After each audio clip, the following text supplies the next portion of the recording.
Having a look at everything, we might say what we put into our mouth gets to the gut, and that is true.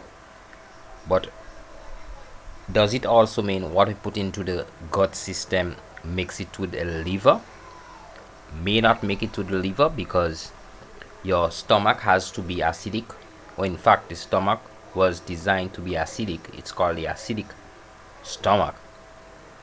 It's acidic for the reasons of digesting minerals, fatty acids, amino acids from meat.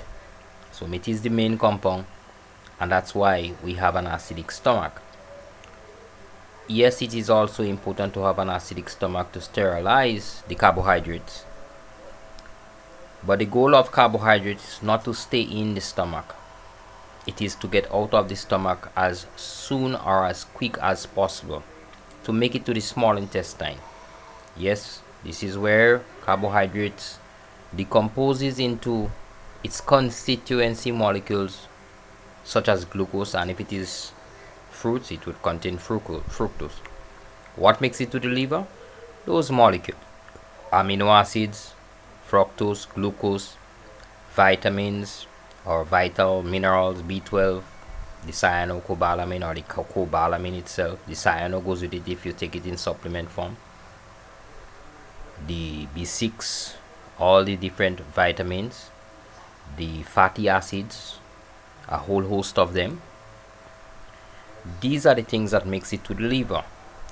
Now, does it mean that if it goes to the liver, it gets to your blood? No. The liver now determines whether something is considered to be what we call toxic or what the body doesn't need. The liver takes it and throws it into the bile to get it back into the small intestine, either for passing out as waste or for reabsorption sometime in the future. The liver determines all that. Now, if it is in the liver, does it make it into the blood system? Well, for things like glucose, more than likely it does, and some get stored. Amino acids, other minerals. What causes that to happen? Well, there are a lot of cofactors, nutrients that has to work along, and enzymes that has to work along with the liver to allow things to go beyond the liver and get into those copper pipes, which we call the blood. Yes, copper pipes, because copper essentially is the one that would frame everything. And when you have copper pipes, you have water flowing inside it, which is called the blood. And that is where you see the glucose, the red blood cells, the oxygen in the red blood cells, the proteins and those things flowing through that copper pipe. Now, if it is inside the copper pipe, does it make it into the tissue and the organs?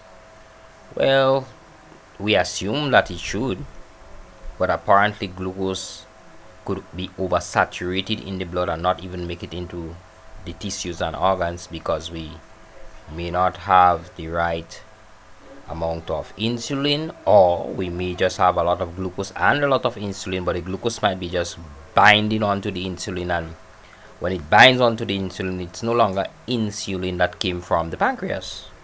So does it make it into the organ and the tissues? Yes, it should be. And what happens when the blood reaches to the spleen? Well, the spleen looks for those things that are toxic between the liver and the spleen. The spleen is a backup. It says, if these things are toxic, I'll pull them out and send it back to the liver for dumping into the bile. You see that red line there pointing back? That's a portal vein from the spleen. Does something like what the liver is doing, but after the fact. It doesn't do it as good as the liver, but it does the cleaning of the blood and send that waste back to the liver, and the liver will dump it into the green bile. So spleen and liver is quite important for cleaning the blood. So not everything that goes into the blood gets into the tissues. And if it gets into the tissues, does it get into the cell? Let's talk about getting into the cell. Again, glucose is kind of the well-known story because we do have a lot of glucose freely floating in the blood and we call ourselves diabetic. But we cannot get the glucose to go into the cell because we have learned that insulin may not be working properly because we have a chromium pipe between the blood and each cell, and the chromium pipe may be broken, and so the glucose may not get in, or maybe the chromium pipe is working and the glucose is getting in, but get the glucose into the cell does not mean the glucose is going to the mitochondria. So glucose in the cell and nutrients in the cell, does it mean that the mitochondria could consume it? Maybe, maybe not. And so we asked the mitochondria, could you consume it? And the mitochondria says, well, I could consume it, but I'm constipated because all my waste is not getting out of the cell. And so our waste has to get outside of the mitochondria into the cell, and then outside of the cell into the lymphatic system.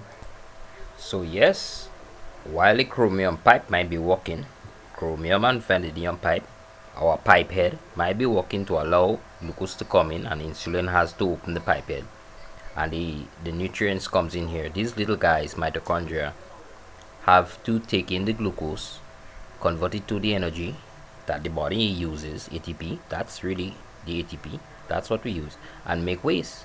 And when they make the waste is in this all here, and the waste has to come out here, and this is the waste that goes to the lymphatic system and then ultimately get drawn into the kidney as urination. So if this waste is piling up here, then it's also piling up inside, and therefore the mitochondria cannot take in as much glucose as it wants and process it and do other nutrient processing as fast or as efficient as possible. So that's one problem, because we have a whole set of waste inside here, and the waste is like acidic waste inside the cell. So we need to get the cell pipes. This drain pipe has to be functioning properly from every cell, and we have thousands or trillions of cells in our body.